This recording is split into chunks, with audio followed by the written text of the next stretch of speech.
നമ്മളിത് എങ്ങോട്ടേക്കാണ് പോകുന്നതെന്നല്ലേ? നമ്മൾ ഖത്തറിൽ നിന്നും കാലിക്കറ്റിലേക്കാണ് യാത്ര കേട്ടോ. കാലിക്കറ്റ് എന്ന് പറയുമ്പോൾ തെറ്റിദ്ധരിക്കണ്ട, കാലിക്കറ്റ് നോട്ട്ബുക്ക് റെസ്റ്റോറൻറ്റിലേക്കാണ് പോകുന്നത്.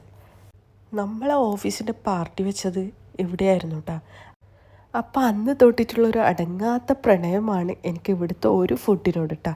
അതെന്താണെന്നല്ലേ, നല്ല പാലപ്പവും ചെമ്മീൻ മാങ്ങ ചെമ്മീൻ കറിയും. ഒരു രക്ഷയില്ല കേട്ടോ, അമ്മാതിരി ടേസ്റ്റായിരുന്നു. അപ്പോൾ നമ്മുടെ മെനു എന്തൊക്കെയാണെന്ന് നോക്കാം. നല്ല പാലപ്പവും നല്ല അൽഫാമും, അതിൻ്റെ കൂടെ ബ്രെഡൊക്കെ ഉണ്ട് കേട്ടോ. പിന്നെ നല്ല പൊറോട്ടയാണ് കേട്ടോ, പൊറോട്ടയും. പിന്നെ നമ്മുടെ താറ ചെമ്മീൻ കറി, മാങ്ങ വെറും ചെമ്മീൻ കറിയല്ല, മാങ്ങ ചെമ്മീൻ കറി. പിന്നെ ഇതാ മോനെ അടിപൊളി കപ്പയും ബീഫും പിന്നെ പഴംപൊരിയും. ലാസ്റ്റായിട്ട് നമ്മളൊരു ഫലൂദയും കൂടി കഴിച്ചു. ബില്ല് കണ്ടപ്പോൾ എൻ്റെ ബോധം പോയിട്ടാണ്.